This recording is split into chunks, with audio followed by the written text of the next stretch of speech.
Unlike that night, when he looked at me with those charming eyes and called me beautiful, his eyes were very cold now, devoid of emotion.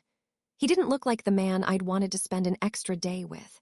He looked ruthless, like a man I wanted to run as far away as possible from. Now it made sense. That night he'd only been sweet 'cause he wanted to deceive me. Oh, how foolish I had been, and how he must have laughed at me when I laid my head on his chest. He must have been disgusted too. I contemplated running. I didn't want to be him, didn't want to be his Luna, to with tea. But before I could make a move, he walked away, not without giving me an icy stare. Luna Isolde looked taken aback and embarrassed. Excuse me, she went after him. Father and I returned to our seats, but unlike him, I was battling to hold back my tears. It hurt, so bad. He had been a monster like everyone else and deceived me. I never thought I'd see him again. I suddenly realized how disrespectful he had been to Father. My father was an older alpha, yet he hadn't even acknowledged him. My head was a jumbled mess. I couldn't do this. I rose to my feet and started toward the door. Lyric, Dad's voice halted me. Where are you going? When I looked at him, I suddenly didn't have the courage to tell him I was done with this. I just need to use the restroom. I'll show you, ma'am. A maid stepped forward, wearing a warm smile. I filled her up the stairs to the second floor, where I was shown to a row of restrooms. As soon as I shut the door behind me, I burst into tears, my facade finally dissolving. I leaned against the door and cried for a long time, letting it all out, the pain, the rejection. I'd only known him for a night, yet his betrayal had cut deeper than anything else. After getting my scar, he was the first man to ever make me feel loved, and the first to take it away so quickly.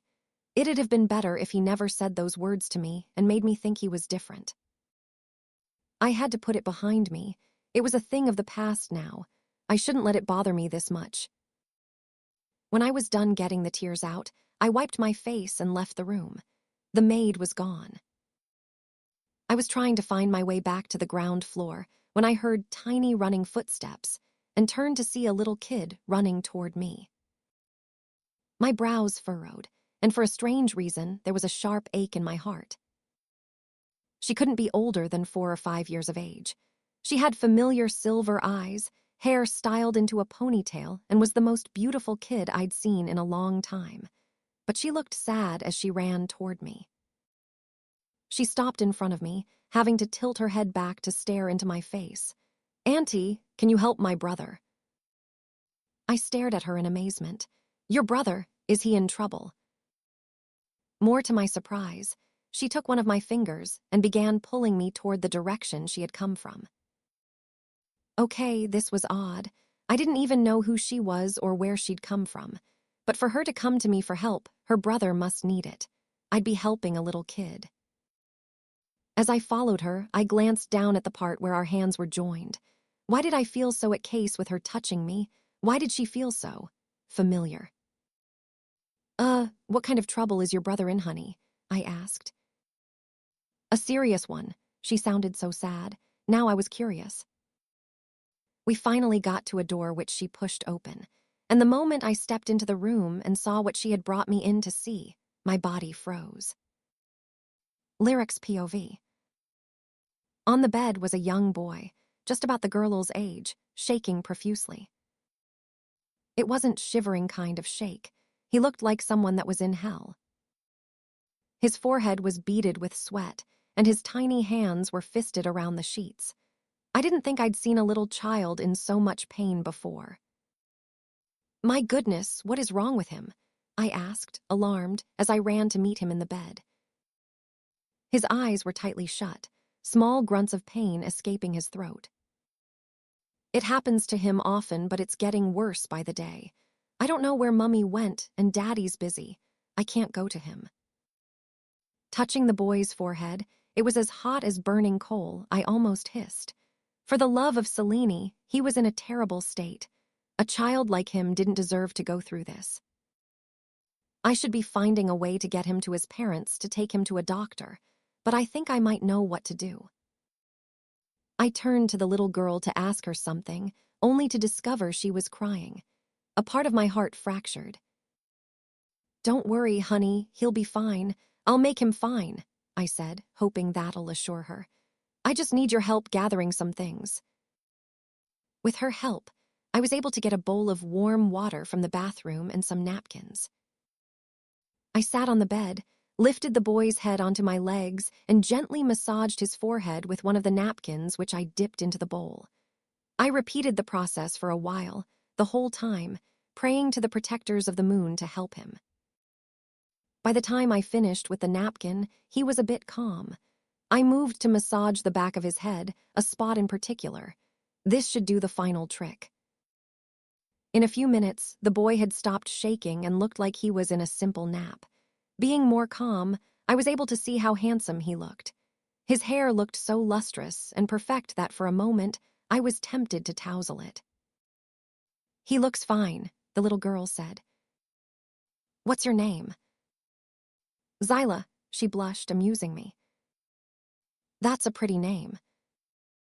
More to my amusement, her cheeks became increasingly rosy.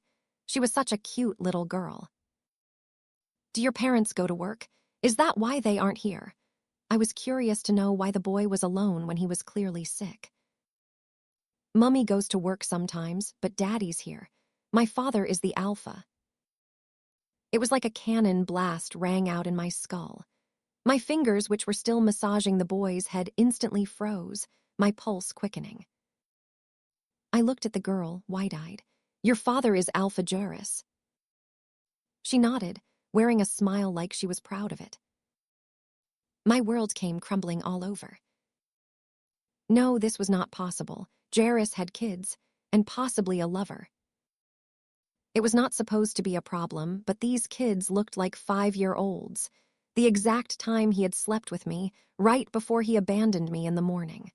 So he already had a family when he met me at the bar. What did that say about him? He was a cheat. "Are you all right, Auntie?" the little girl asked, snapping me back to reality. Staring at her now made me a little emotional.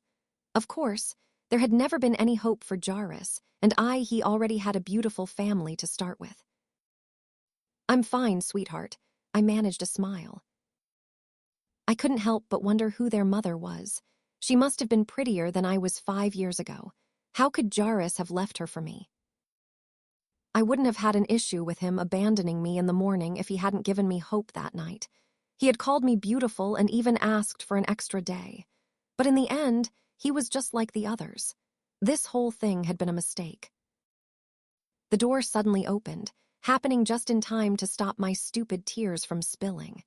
A young woman, who looked about my age, entered, wearing a long, pretty dress.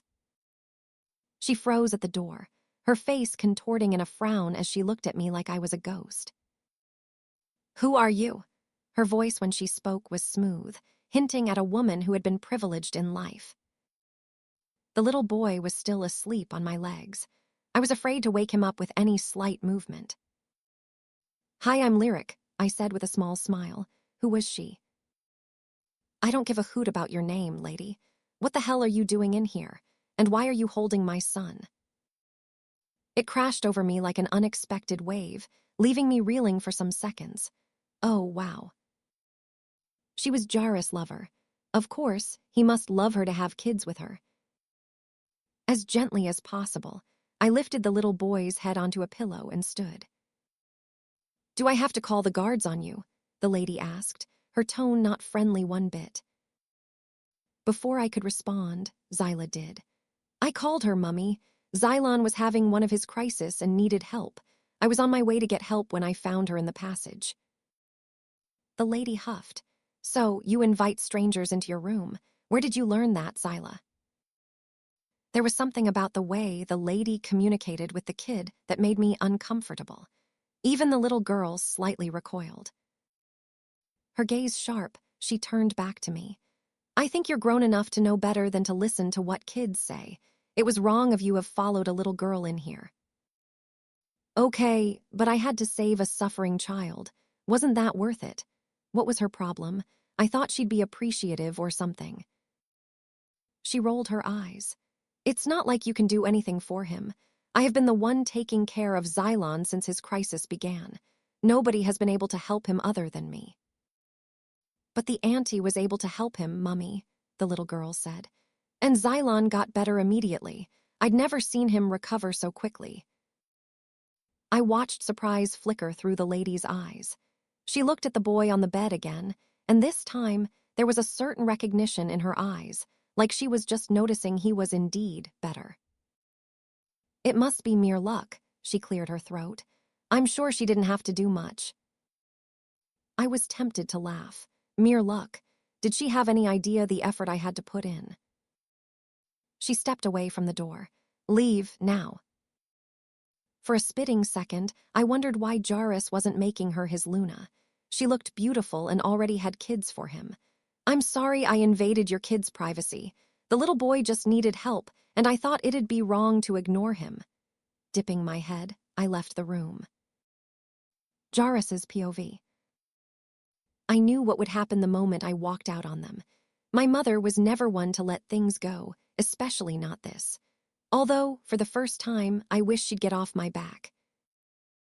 My Beta Kaland, head of security Nerian, waited outside my room.